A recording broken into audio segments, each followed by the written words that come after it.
Yeah.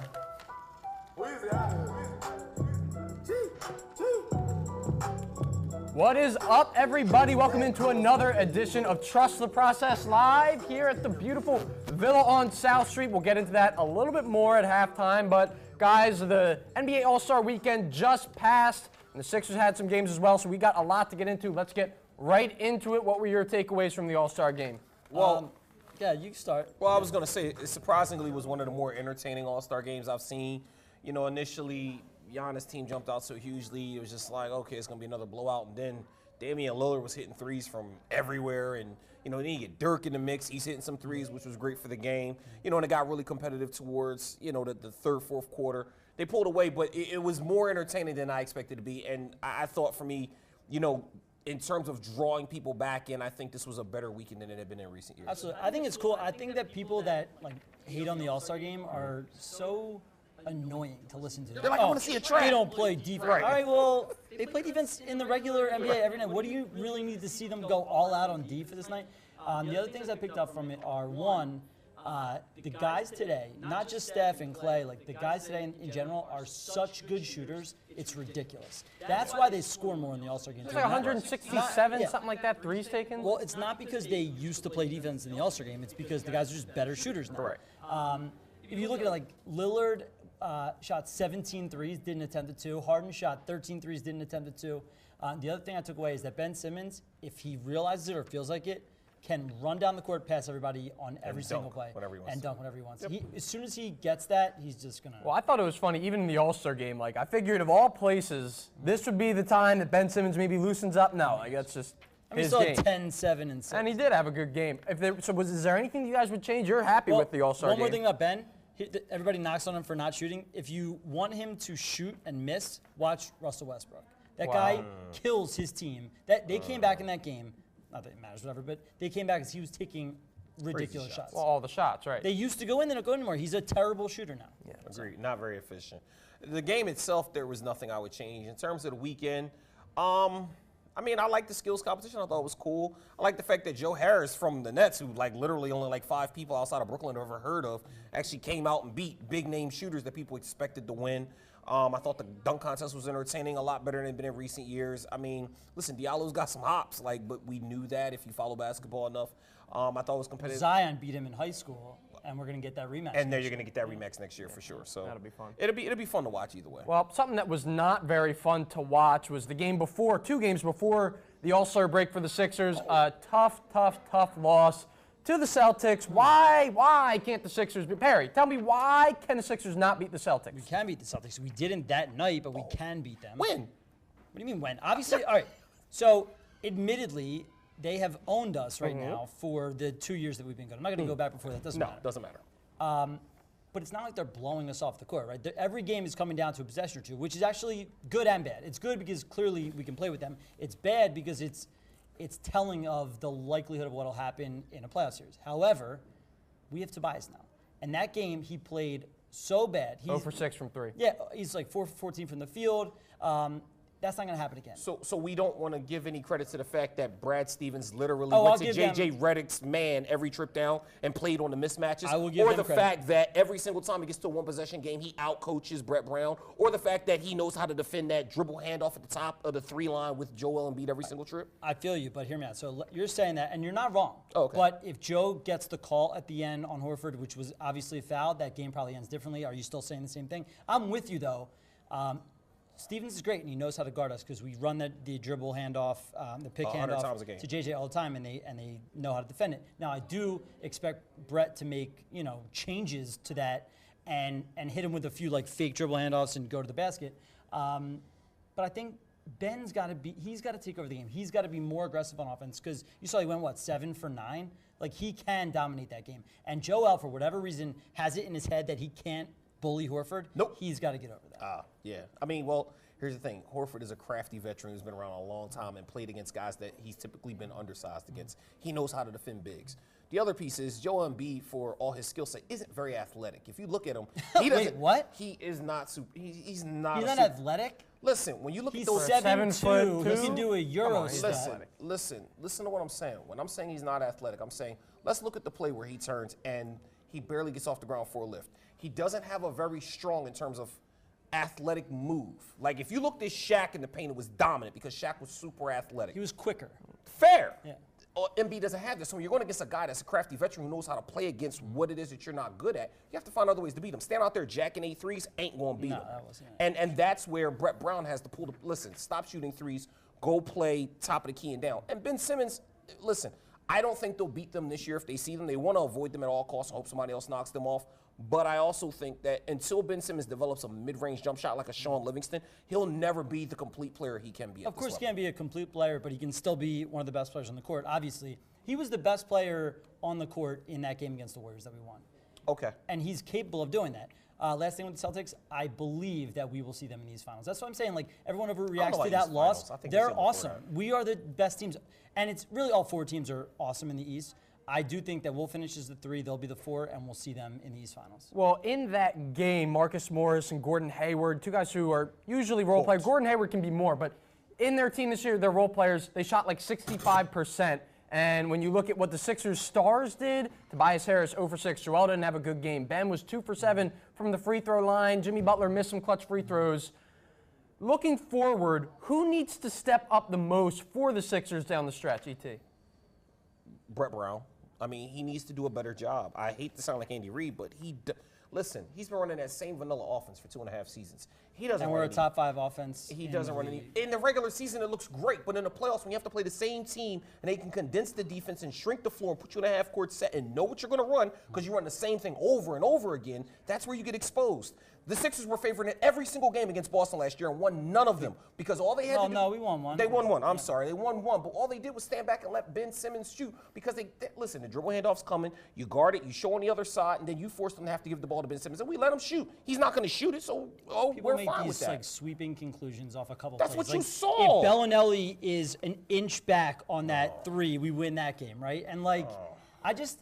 If we're fifth, I know, I feel you. Like, they beat us. I don't know what to tell you, Right. but you're acting like it's so one-sided, and it's really not. It's coming down to one play. And you're right, we got to make that play, and we'll see what Brett does. But to say he can't coach in the playoffs, the guy's coached 10 playoff games total. Give him a second. So who needs to step up? I'll say Joel. He's the best player. Right. If they get put out in 5 by a Boston team that everybody thinks they should beat, what happens to Brett Brown? There will be legit talk of his firing. However, Okay. that'll be in the East Finals, so he won't. Nah, I don't see it. If we play Boston, that'll be. Yeah, okay. I mean, only because I don't Milwaukee's think trying to be Indiana's one, going to too. stay where they are. Right, they could drop down. Okay. So in the All-Star game, or rather the All-Star draft, we saw something that we've never seen before, a trade. And it was LeBron bringing on, guess who? Ben Simmons, the Fresh Prince, his protege. Are you starting to get worried that maybe LeBron is trying to recruit Ben? I mean, obviously his GM is. When Ben is a free agent in 6 years from now, LeBron won't be playing anymore. That's so no, true. I'm not. Not worried about it.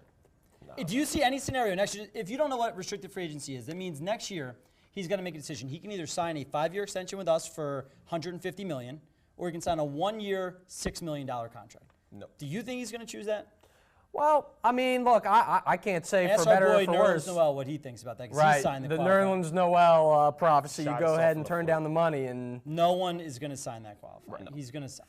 So, well, all right, look, that's all that we have for the first half of our show. But as you can see, look at this.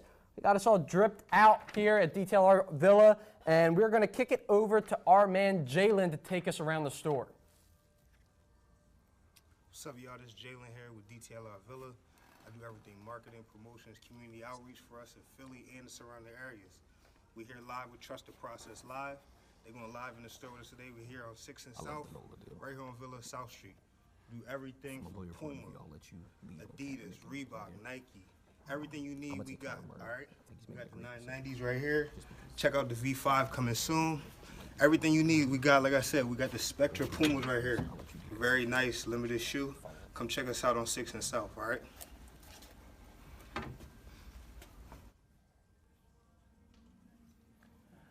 All right, thank you, Jalen, and make sure you come down here to 608 South Street. Visit Villa Detail Art. As you can see behind us, they have some amazing shoes. I got 97s, Sixers colors. There's some great pair of shoes, I but almost didn't listen to ET's ridiculous argument about Embiid not being athletic because I was busy looking at the looking shoes. at those nice shoes, right? All right, so moving on to rapid fire. Aaron Nola got a 4-year deal, something like $40 million. Did he 45, yeah. Did he and the Phillies, did they both get good value out of that? Absolutely. It's amazing because he's very clearly a top 5 pitcher, and he's going to be paid a third of what the top pitchers make. Agreed. So now, for those that don't understand, that's because of the Arbitration arbitration rules in baseball, which I still don't understand. I don't understand why they handle it like that. Like, why can't a young guy make money? I don't get it. But as long as it's there, we'll take advantage of it. So. I think what it does is it gives him the financial security that all guys want. When you've been, most of your life, getting by, whatever, living off your parents, and you make a little money in the pros, but this is a mega contract, $45 million. And by the way, baseball contracts are all 100% guaranteed. So you're guaranteed to make $45 million in your lifetime. He's throwing gonna make a hell of a baseball. lot more than that. And he probably, if he had sat and waited on it and struggled for 2 or 3 more years, he probably would make 160. We agree. No, but He's after worth this it. 4 But years, after the so- 4 years, he'll be he'll be in his 30s at that point. I don't know if Really? he'll How get- old is he? Well, they'll have Producers, control can of we him get a until he's check how 31. old Nola is? Control of him until he's 31 years old. So when he comes off that deal, he'll be right in the back end of his prime. So maybe he gets another 4 or 5 year deal worth $100 million. He'll make $25 million. But listen, great deal for the Phillies because they locked up an ace at subpar pricing, which allows them to put money into where they really need help, which is landing some other free agents to kind of help put this over the top. Cy Young this year. So Nola's 25. he's So he'll be 25. 29. Yep.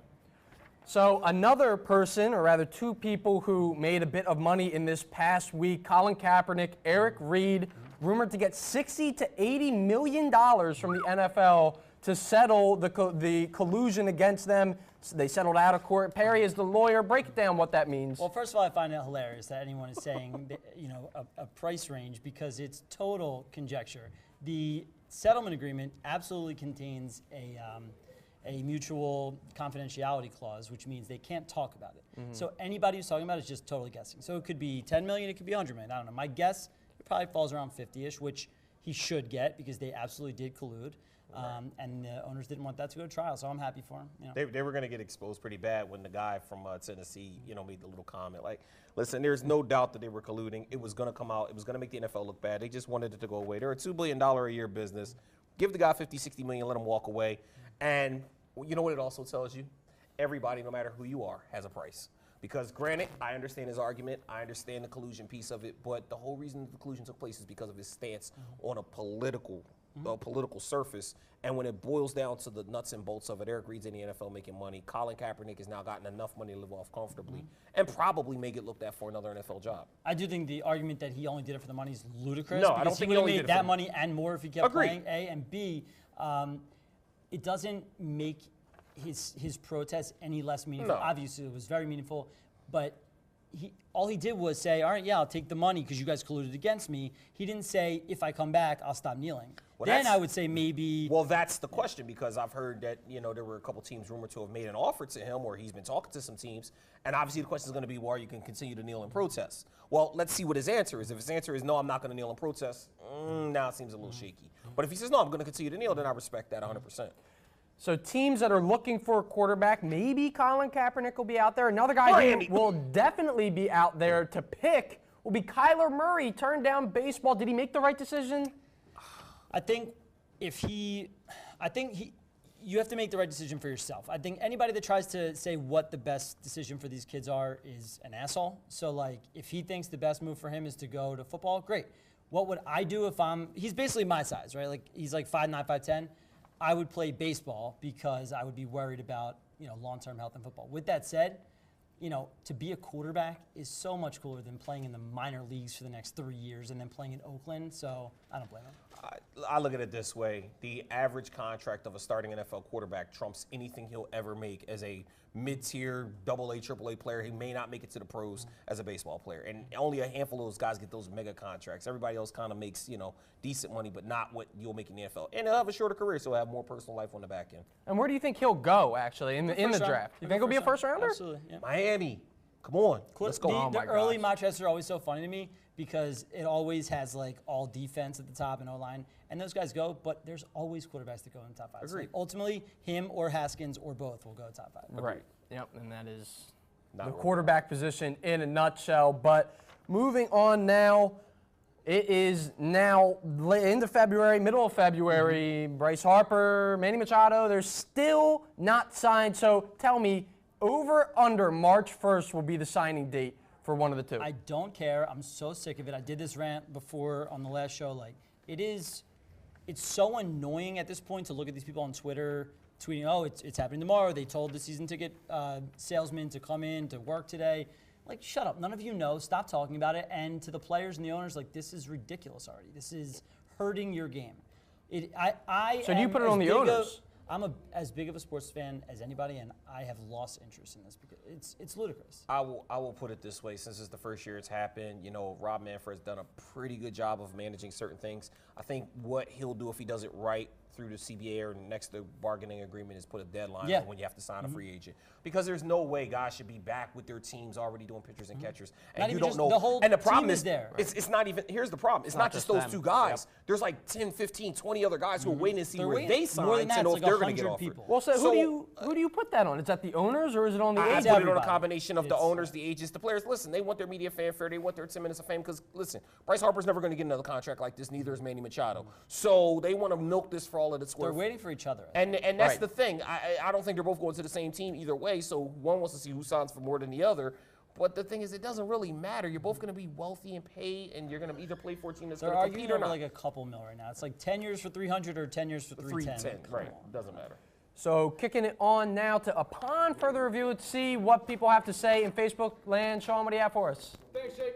Recapping from last week on our Ballin' on a Budget segment, all of our people on the production team made teams of their own, and these were our winners that we took in the vote in the office beforehand. In second, we had a team of Drew, AI, Kyle Korver, Daryl Dawkins, and Wilt Chamberlain. It wasn't as good as our number one team, which featured Allen Iverson, Charles Barkley, Dikembe Mutombo, Daryl Dawkins, and Lou Williams. That was from our own producer, James Hyden. Big winner today for this show. Give it up for James, everybody. That's great and all, but like Will Chamberlain would annihilate the Kevin Mutombo. So He put up 70. 70 and 35. For upon further review this week, though, guys, James Alexander writes in, when do you think Bryce Harper will sign with the Phillies? We did the over-under. Do you guys think you have an exact date for him? The date is whenever pigs, they grow the wings in the back and they'll start flying. Nah, it's got to be in a couple weeks. I have to opening think, day right? is the 28th. I'll say March. When did Arrieta sign? March 8th. When did Arrieta sign last year? I don't know. He was pretty late. He wasn't this Yeah. late, though, I No, don't it think. wasn't near this. He wasn't this late. So I'm gonna say before they get deep in spring training, like actually playing. Right, you got to kinda get to know your teammates, Agree. right? But it's baseball. You're coming in, you're hitting the ball, you're just catching. Truthfully, I am only focused on the Sixers right now. I don't care. I really don't care. I'm not going to care about baseball till July. That's it. Yeah. Okay. I don't know. I think we got one more for us today, guys. Our thing on social media this week, kicking it old school, where we talk about our favorite vintage jerseys / shoes. Want to know, what do you guys love from the throwback department? I like the Jordan 11s, the cool gray ones, patent leathers. I was might always have a them fan somewhere of in those. here, man. Listen, You look along these yeah, they walls, probably they do might have be them somewhere in here. I was always a fan of the Jordans literally between 11 and 14. I always thought those were the best ones that were out there, and I'm a big fan of the patent leather ones. That's me. Yeah. And Yeah, sorry. No. I was just going to say, share the show. Let us know what your favorite throwback apparel is, whether that's shoes or a jersey. But yeah, Yeah. go right ahead. I'm a white Jewish lawyer, so I'm not cool enough to like rock old school sneakers and look right. So I would go with a jersey, and obviously I would pick the throwback Sixers. But since I don't want to be overly biased, I'm going to go with one that I absolutely despise, which is that purple, disgusting Bucks one with the huge deer. Oh, yeah. That I think maybe like the Ray Allen team that we played in one more. Big I play was Ray. probably even older than that, but that is the ugliest piece of shit I've ever. I can't believe they ever wore that. It had like word art, like lettering, where it was a gradient. It's really nasty jersey. But for me, I'd probably have to go with the throwback rainbow across the front of it, Denver Nuggets. I don't know. As a kid, I was playing like 2K13 or something. Yeah. That's the first time I saw them. I was like, Alex these English. cannot be a real jersey. They are. It's a very stylish jersey. Sean, you got something else for us? Go to our Instagram page if you guys want to vote. What is your favorite jersey, favorite shoe, whatever it may be. Let us know there in the comments. Thanks, Jake. Yep. All right, so moving right along to Tap Out, DT, what do you have for us today? Man, listen, there is some good TV coming up in the next couple of weeks. First of all, I don't know if any of you seen that American Gods is coming back in 3 weeks, and I'm excited, man. Game of Thrones is here in about another 6 weeks. Can't wait for that. You know, you got Captain Marvel coming out, which is the prelude to the Avengers, you know, finale, sequel, whatever the case may be. So it's going to be some good TV over the next, I say, 2 to 3 months. The one thing I'm not interested in seeing, and I'm not taking my kids to see, is that Pikachu movie. My God, that looks bad. I'm gonna take Miles, my 4-year-old, to How to Train Your Dragon. Oh, this that looks weekend great. comes out. My kids are too big for it now. You left out the best show on TV, The Challenge, on Wednesday nights on MTV. If you don't watch that, you're crazy. Don't It's the 4th major sport in America. Hockey's not even Oh, close. stab. Speaking of my child, I am taking my 4-year-old and my 1-year-old on a plane next Wednesday. I'm not going to be here next Monday night because I have a short week. So please pray for me because I have no idea what is about to happen. That's a I'm little so scary. scared of this. Yeah, How far is the flight? to Florida. Oh, they'll be all right. If you go during the day, you give them a bottle. I could just see them crackers. They'll sleep. yelling for 2.5 hours, and I'm that guy on the plane that's got the. 2 screaming kids. Whatever. Yeah, Pray well, for me. all I have is if you are on Instagram, and as you see all these cool sneakers we have on, my sister actually does custom drawn sneakers. Go ahead and check it out. Elizaveta, I know it's a tough name, Elizaveta Kicks on Instagram. A lot of custom shoes. Anything you could think of, she can draw. It's amazing. So just go check her out. But guys, that's all the time that we have for this show. Thank good you show, to man. I love Villa for hosting us and you. dripping good us stuff, out. man. But that's all that we have. Donald So Trump's still an asshole. There's no emergency. thank you for watching My New Philly, where something's always new and everything is always Philly. All right. Back against the wall and I'm punching. Need you to go away. Still going bad on them anyway. Saw you last night but did it all day. Yeah, a lot of murk. Got me in a hallway. Got a sickie and a